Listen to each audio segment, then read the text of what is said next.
اور سنو قرآن، اللہ تبارک و تعالیٰ فرماتا ہے وَلَنَبْلُوَنَّكُم بِشَيْءٍ مِّنَ الْخَوْفِ وَالْجُوعِ وَنَقْصٍ مِّنَ الْأَمْوَالِ وَالْأَنفُسِ وَالثَّمَرَاتِ وَبَشِّرِ الصَّابِرِينَ۔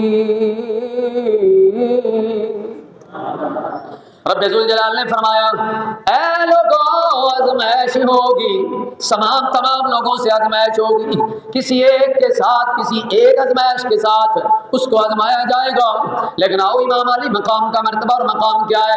اللہ تبارک و تعالیٰ نے حضرت امام حسین رضی اللہ تعالیٰ عنہ سے بیک وقت 5 آزمائشیں لی۔ اللہ رب العزت نے 5 پیپر بیک وقت حضرت امام حسین سے لیے۔ میرے امام نے 5 پیپر بیک وقت حل کر کے ہر آزمائش پر پورا اتر کے اللہ تبارک و تعالیٰ کی بارگاہ میں عرض کر دی مولا تو امتحان لیتا جا، تیرا حسین ہر امتحان میں کامیاب ہوتا جائے۔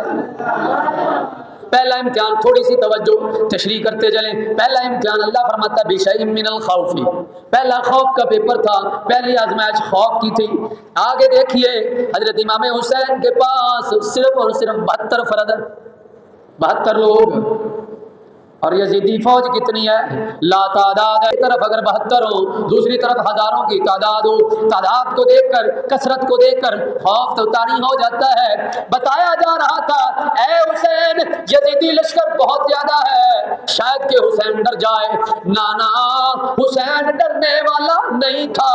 حسین تو اپنے خیموں کے اندر اپنی بیویوں کو بھی، اپنے تمام ساتھیوں کو بھی یہی بتا رہے تھے اے میرے ساتھیوں، ہم نبی والے ہیں، ہم علی والے ہیں، ہم صابروں کی اولاد ہیں، صبر کرنے والے ہیں، یزیدی لشکر سے ڈرنے والے نہیں ہیں۔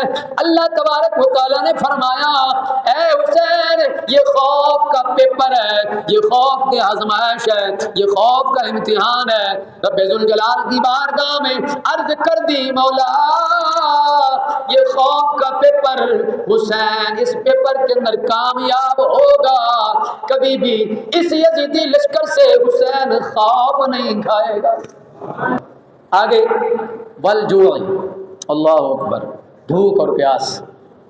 7 محرم الحرام کو حکم آ گیا اہل بیت اطہار کا پانی بند کر دیا جائے۔ 7 محرم کو ہی پانی بند کر دیا گیا۔ اللہ تبارک و تعالیٰ کی طرف سے یہ حکم آ گیا والجوع، اے حسین اب اگلا پیپر ہی بھوک اور پیاس کا پیپر ہے، بھوک اور پیاس کی آزمائش ہے۔ جو کچھ بھی تھا سارا ختم ہو گیا، کسی کے ساتھ کوئی تعلق نہیں ہے، کوئی اس لشکر کے اندر آنے جانے والا نہیں ہے، خیموں کے اندر کسی کی رسائی نہیں ہے، کوئی سامان پہنچانے والا نہیں ہے، کھانے کی چیزیں کوئی پہنچانے والا نہیں ہے، کوئی پانی لانے والا نہیں ہے۔ جب تمام چیزیں ختم ہو گئی، پانی بھی ختم ہو گیا، یزیدی لشکر نے پانی بھی بند کر دیا۔ اب یہ بھوک اور پیاس کا ایسا پیپر تھا، میرے امام کے پاس 6 ماہ کے بچے بھی تھے، شیر خوار بچے بھی تھے، خیموں کے اندر ششمائے بھی تھے، وہ پانی سے تڑپتے تو ضرور تھے لیکن پانی مانگتے نہیں تھے۔ لیکن ہمارا عقیدہ یہ ہے، ہم تو اس حسین کو ماننے والے ہیں، ہم تو اس علی اصغر کو ماننے والے ہیں، ہم اس علی اکبر کو ماننے والے ہیں کہ اگر ان کے جد امجد حضرت اسماعیل علیہ السلام زمین کے اوپر ایڑیاں رگڑے رب ذوالجلال آب زمزم جاری فرما دے۔ اس لیے ہمارا عقیدہ ہے کہ وہ پانی کو نہیں ترستے تھے بلکہ پانی ان کے لبوں کو ترس رہا، پانی ترس رہا تھا۔ اور ہمارا عقیدہ ہے اگر حضرت امام حسین چاہتے تو فرات اپنے رخ موڑ کر میرے امام کے قدموں میں آ جائے، لیکن وہ تو صابروں کی اولاد ہے نا۔ اللہ نے فرمایا آزمائش لینی ہے، رب فرماتا ہے بشیر الصابرین، صبر کرو گے بشارت ملے گی، خوشخبری ملے گی۔ اللہ تبارک و تعالیٰ امتحان لے رہا ہے۔ دوسرا امتحان تھا، دوسرا پیپر تھا، دوسری آزمائش تھی والجوع۔ تیسرے نمبر پر ونقص من الاموال، مال کے اندر کمی آئے گی۔ کیا کمی آنی ہے؟ اور حضرت امام حسین رضی اللہ تعالیٰ نے جتنی سخاوت کی کوئی مال اپنے پاس رکھا ہی نہیں ہے، اپنے پاس مال رکھا نہیں ہے کیونکہ تربیت ہی ایسی ملی ہوئی تھی۔ قربان جائیے میرے کریم آقا علیہ الصلوۃ والسلام کے گھرانے کو تربیت ہی ایسی ہے کہ جو کچھ بھی اپنے پاس ہوتا اللہ کی بارگاہ میں قربان صدقہ کر دیتے، خیرات کر دیتے۔ خود تو رہے بھوکے اوروں کو کھلا دیتے ہیں، خود تو رہے بھوکے